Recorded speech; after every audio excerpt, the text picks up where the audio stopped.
ગીર સોમનાથ જિલ્લાના વેરાવળ તાલુકાના બાલપરા ગામે 3 મહિનાના બાળક વિવાન SMA નામની ગંભીર બીમારીમાં સપડાયો છે। ત્યારે સામાન્ય બીમારી બાબતે પરિવારજનો દ્વારા સ્થાનિક તબીબને બતાવતા રાજકોટ શહેર બાદ બાળક વિવાનને અમદાવાદ શહેર ખાતે બતાવતા SMA પોઝિટિવ પ્રથમ સ્ટેજ આવતા ગરીબ પરિવાર ભારે ચિંતિત બન્યો છે અને પોતાના વહાલ સોયા કુમળા ફૂલ સમા વિવાનને બચાવવા આંસુભીની આંખે વિનંતી કરી રહ્યા છે। તો ગુજરાત રાજ્યમાં અગાઉ આ બીમારી ધૈર્યરાજ નામના બાળકને થવા પામી હતી, ત્યારે લોકોએ દાન આપી તેનો જીવ બચાવ્યો હતો। ત્યારે આ બીમારીના ઇલાજ માટે 16 કરોડ ખર્ચ થાય તેવું તબીબો જણાવી રહ્યા છે, જેને લઈ સામાન્ય પરિવારજનો બાળક વિવાનને બચાવવા લોકોને અપીલ કરી રહ્યા છે। મારું નામ ડોક્ટર મુકેશ જોટવા છે। કૃષ્ણા હોસ્પિટલ વેરાવળ ખાતે પેડિયાટ્રિશિયન તરીકે હું પ્રેક્ટિસ કરું છું। તો આ બાળક જે છે વિવાન ચાવડા કરીને, એ બાળક પહેલી વખત 14 ડિસેમ્બરે મારી પાસે જ્યારે 1 મહિનાનું હતું ત્યારે લઈને આવેલા હતા।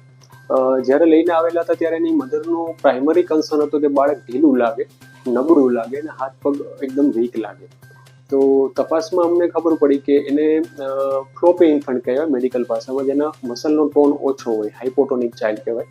અને ફ્લોપી ઇન્ફન્ટ માટે તેને ફર્ધર ઇવેલ્યુએશન કરવું પડે, એટલે મેં એને સજેસ્ટ કર્યું કે આપણે પેડિયાટ્રિક ન્યુરોફિઝિશિયનને કન્સલ્ટ કરી અને આગળ તપાસ કરીએ। તો એની બધી તપાસો કરવામાં આવી, સ્કેન થયા, બધી તપાસો થઈને છેલ્લેનો જેનેટિક સ્ટડી પણ થયો। જેનેટિક સ્ટડીની અંદર ખબર પડી કે બાળક અને SMA નામની બીમારી છે, જેને સ્પાઇનલ મસ્ક્યુલર એટ્રોફી કહેવાય, જેના વિવિધ પ્રકાર હોય છે 1, 2, 3, 4 એમ કરીને। એમાં 1 અને 2 વધારે કોમન હોય છે અને વધારે સિવિયર પણ હોય છે। અને આ બાળકને SMA ટાઈપ 1 ની બીમારી છે, જે જેનેટિક સ્ટડીની અંદર સિદ્ધ થયું છે। હવે SMA એ એક જેનેટિક જન્મથી એ થતી બીમારી છે બાળકોની અંદર, કે જેની અંદર મોટર ન્યુરોન આપણા હોય સ્નાયુની અંદર, એમનું ડિનર્વેશન અને ડિજનરેશન શરૂ થતું હોય, જે ઘણી વખત માના પેટમાંથી પણ શરૂ થઈ જાય અને જન્મ વખતે તો ડેફિનેટલી એ શરૂ થઈ જાય। એટલે શરૂઆત પેરિફેરલ મસલ્સથી થાય, એમાં પ્રોક્સિમલ લિમ્સના મસલ્સ ને પછી ટ્રંક મસલ, નેક મસલ્સ એ બધા હાઇપોટોનિક અને વીક હોય, એટલે બાળક ગરદન ઝાલવાનું, બેસવાનું, ઊભું રહેવાનું, ચાલવાનું એ બધું શીખી ના શકે, મોટર ડેવલપમેન્ટલ ડીલે થાય। પછી પ્રોગ્રેસિવનું વીકનેસ વધારે સ્પીડે આગળ વધે અને રેસ્પિરેટરી મસલ વીકનેસ થાય, છાતીમાં કફ થાય અને અલ્ટિમેટલી બાળક 1.5 થી 2 વર્ષ મેક્સિમમ SMA ટાઈપ 1 અને 2 ની અંદર જીવી શકે, પછી એ સર્વાઈવ થતું નથી। હવે આ રોગની અંદર અત્યાર સુધી તો એવું કહેવાતું કે અસાધ્ય રોગ છે, માત્ર સપોર્ટિવ ટ્રીટમેન્ટ આપણે કરીએ, એની ન્યુટ્રિશનલ સપ્લિમેન્ટ્સ કરીએ, ઇન્ફેક્શનની ટ્રીટમેન્ટ કરીએ, જ્યાં સુધી બાળક સર્વાઈવ થતું હોય ત્યાં સુધી। પણ એની એક ડેફિનેટ ટ્રીટમેન્ટ જે કહીએ કે જે એક વખત આપણે કરી શકીએ, કરી દઈએ તો બાળકને ક્યોર થઈ શકે, બાળક સારું થઈ શકે, એનો જીવ પણ બચી શકે અને નોર્મલ પણ થઈ શકે। તો આજના સમયમાં એ જેનેટિક ટ્રીટમેન્ટ કહેવાય, જીન થેરાપી કહેવાય, એ અવેલેબલ છે। પણ પ્રશ્ન એ છે કે એ દવા ખૂબ જ મોંઘી આવે છે, દવાનો કોસ્ટ જ 15 થી 16 કરોડ રૂપિયાનો હોય છે। પણ જો એ સમયસર કોઈ પણ ભોગે બાળકને મળી જાય તો બાળક સારું થઈ શકે। SMA ની અંદર શરૂઆત બહુ વહેલી થઈ જતી હોય છે ટાઈપ 1 અને 2 ની અંદર, અને બહુ મધરને ઘણી વખત એન્ટીનેટલ લેટ પ્રેગ્નન્સીમાં બાળકની મૂવમેન્ટ ઓછી ફરે એવું પણ થતું હોય મસલ વીકનેસના કારણે। જો મધરને થોડીક સજાગ હોય તો એમને એ વસ્તુ કદાચ પરસીવ થઈ શકે। જન્મ પછી તો આપણે એને પેડિયાટ્રિક ડૉક્ટરને તમે કન્સલ્ટ કરો તો એનું જે વીકનેસ છે, ફ્લોપીનેસ છે, હાઇપોટોનિયા છે, એ આપણને ખબર પડે ને પછી ફર્ધર આપણે અંદર ઇન્વેસ્ટિગેશન કરીએ તો આ રોગ આપણને નિદાન કરી શકીએ આપણે। આ જે જેનેટિક રોગ છે એની સારવાર પેડિયાટ્રિક ન્યુરોફિઝિશિયનના ગાઈડન્સ અંદર, એમની અંડરમાં આપણે કરવાની થતી હોય, અને એની જે જેનેટિક ટ્રીટમેન્ટ છે, જે ડેફિનેટ ટ્રીટમેન્ટની આપણે વાત કરીએ છીએ કે જેટલી મોંઘી આવે છે, એ મેડિસિન ઇન્ડિયામાં આપણે રેગ્યુલર હોતી નથી ને ઇમ્પોર્ટ કરવી પડતી હોય છે, અને એ મંગાવીને પછી પેડિયાટ્રિક ન્યુરોફિઝિશિયનની ગાઈડલાઇનની અંદર એમની ટ્રીટમેન્ટ થતી હોય છે। ડૉક્ટર તરીકે વાત કરું તો એની જે ડેફિનેટ ટ્રીટમેન્ટ છે એના સિવાયની તો સપોર્ટિવની ઘણી બધી ટ્રીટમેન્ટ હોય છે, પણ એમાં કાયમી ઇલાજ હોતો નથી। કાયમી ઇલાજ કરવા માટે જે આ જેનેટિક ટ્રીટમેન્ટ હોય છે એ જ હોય છે, અને એ સમયસર મળવી જરૂરી છે, કેમ કે આ રોગ બહુ ઝડપથી ફેલાય છે અને ઝડપથી પ્રોગ્રેસ કરે છે, અને પછી 1.5 વર્ષ સુધીમાં તો 2 વર્ષ સુધીમાં મેક્સિમમ બાળક સર્વાઈવ થતું નથી, તો પછી એનો કોઈ મતલબ રહેતો નથી। પ્લસ ટ્રીટમેન્ટ બહુ ખર્ચાળ હોય છે, દવા બહુ મોંઘી આવે છે, તો જેટલા પણ લોકો એમાં સપોર્ટ કરી શકે એટલું સારું છે, અને જેટલું વહેલું ફંડ એકઠું થાય થવું જરૂરી છે અને ટાઈમસર થવું જરૂરી છે। અને જો થઈ જાય તો ટાઈમસર જો બાળકની સારવાર થઈ જાય સમયસર તો બાળક નિક્યોર થઈ શકે। શાંતિબેન વિવાન છે ને બહુ રોતો હતો, એટલે મેં એમ કીધું કે એમને હોસ્પિટલ બતાવીએ. તો જોટવા સાહેબને બતાવ્યું. જોટવા સાહેબે કીધું કે આને આગળ બતાવો, આને કંઈક બીમારી છે. તો અમે ડૉક્ટર નિશાંતભાઈ રાઠોડને બતાવ્યું. એને કીધું કે આને બીમારી છે, રિપોર્ટ કરાવો. રિપોર્ટ કરાવ્યા પછી રિપોર્ટ પોઝિટિવ આવ્યા. તો ડૉક્ટર સાહેબ એમ કહે છે કે આને 16 કરોડનું ઇન્જેક્શન આપો તો આની જાન બચી શકશે.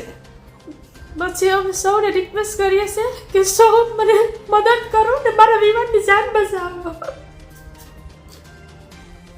ગીર સોમનાથ જિલ્લાના બાલપરા વિસ્તારમાં રહેતા માત્ર 3 મહિનાના બાળક વિવાન ચાવડાને SMA નામની ગંભીર બીમારી થવા પામી છે અને હાલ તે વેરાવળની ખાનગી હોસ્પિટલમાં સારવાર લઈ રહેલ છે. તો બાળકનો જીવ બચાવવા માટે 16 કરોડનો ખર્ચ થાય તેમ છે, જે આ પરિવાર માટે કોઈ પણ ભોગે શક્ય નથી. ત્યારે ભગવાન ભરોસે આ લાચાર માતા પિતા બાળક વિવાનના આયુષ્ય અને સારવાર માટે લોકોને મદદ માટે આંસુભરી આંખે અપીલ કરી રહ્યા છે. મારું નામ ચાવડા હિતેશ છે. એક સામાન્ય નાનકડી નોકરી કરું છું. એનાથી મારા 3 જણાનું પુરુષ થઈ શકે એવી એ રીતે કમાવું છું. એનું અમારું માન ગુજારણ થાય છે. તો અમે ડૉક્ટર સાહેબને દવાખાને બતાવી ગયા. તો જોટવા સાહેબે કીધું કે તમે આ બાળકને ક્યાંય આગળ બતાવો. તમે નિશાંતભાઈ રાઠોડને બતાવેલું. ક્યાં ગામ? અહીંયા આપણે રાજકોટ બતાવેલું હતું. નિશાંતભાઈ રાઠોડને બતાવેલું હતું સાહેબ. તો એને કીધું કે તમે આના માટે કંઈક રિપોર્ટ કરો. તો એને કીધું રિપોર્ટ કર્યો. એને સાહેબે કીધું પછી અમને ફોર્સ કે આ બાળક ને છે ને 16 કરોડનું ઇન્જેક્શન મળશે તો એને આયુષ્ય વધશે ને બાળક જીવી શકશે, તમારા વચ્ચે રહેશે. પણ 16 કરોડ તો સાહેબ કોઈ મુશ્કેલ નથી. હું નાનકડી નોકરી કરું છું, હું મારા પરિવારનું માન પૂરું કરી શકું એમ છે. ને હું એ બધાને અપીલ કરું છું કે મારા બાળકને બચાવવા માટે તમે સૌ મારા સાથે રહીને મારા માટે મદદ કરો. હું તમને એટલી વિનંતી કરું છું, તમને હાથ જોડીને એટલી અપીલ કરું છું કે તમે મારું આ મનોકામના પૂરી કરજો. મારા એકથી કંઈ નહીં થાય ને હું તમને બધાને સાથે રહીને હું તમારી સાથે જોડીને હું મદદ કરીશ, તમે મદદ કરો. હું તમને અપીલ કરું છું મારા વતે. જય સોમનાથ. મારે દર મહિને પગાર 8 થી 10,000 જેવું આવે છે. એમાં અમારું માન પૂરું થાય છે સાહેબ. અત્યારે મોંઘવારી પ્રમાણે નાનકડી નોકરી કરું છું, એ પ્રમાણે વાર્ષિક આવક થાય છે.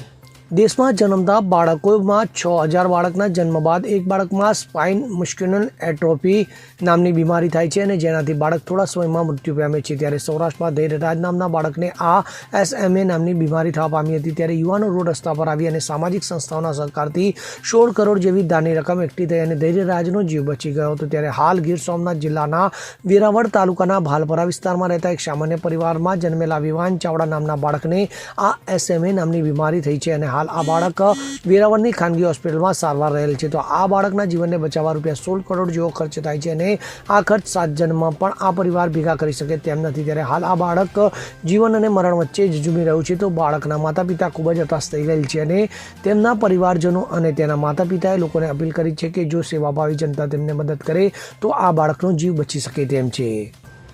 નમસ્તે, હું ડૉક્ટર સિદ્ધાર્થ શાહ. હું ચાઇલ્ડ ન્યુરોલોજિસ્ટ છું અહીંયા RICN હોસ્પિટલ અમદાવાદ ખાતે. આ જે બાળક છે વિવાન, એને સ્પાઇનલ મસ્ક્યુલર એટ્રોફી એટલે કે SMA ટાઈપ 1 એવી બીમારીનું નિદાન થયેલું છે. આ બીમારી સામાન્ય રીતે વધતી જતી હોય છે. એટલે અત્યારે તો એ 3 જ મહિનાનો છે, પણ ધીરે ધીરે એના પગ જેમ નબળા છે એમ ધીરે ધીરે ઉપર તરફ આ બીમારી વધતી હોય છે. એટલે ખભા, હાથ, ઇવન શ્વાસના મસલ્સ અને ગળવાના મસલ્સ પર પણ અસર થઈ શકે છે. આ બીમારી વધવાને કારણે મોટાભાગના બાળકો 12 મહિનાથી વધારે જીવી શકતા નથી. એને જો સોલ્ઝેન SMA કરીને જીન થેરાપી જે હવે અવેલેબલ થઈ છે, જે ભારતમાં નથી બનતી પણ ઇમ્પોર્ટ કરીને મેળવી શકાય છે, એ આપવામાં આવે તો એને ફાયદો થાય. 2 રીતે. એને એક તો એનો જીવ બચી જાય અને બીજું એ બેસતો અને ચાલતો પણ થાય. આ થેરાપી, આ જીન થેરાપી જેટલી જલ્દી આપવામાં આવે એટલું બેટર છે. એટલે આ બાળકને એની અર્જન્ટલી જરૂર છે. અમારી ઇન્સ્ટિટ્યૂટમાંથી 2 પેશન્ટ આ જે ગુજરાતના છે એ આ ટ્રીટમેન્ટ મેળવી ચૂક્યા છે અને હાલમાં બંને જીવિત છે. આભાર. Bureau report CN24 news. હવે જુઓ દેશ દુનિયાની તમામ ખબરો તમારી આંગળીના ટેરવે. ઉઠાવો મોબાઈલ અને Google Play Store પરથી ડાઉનલોડ કરો અમારી CN24 ન્યૂઝ મોબાઈલ એપ.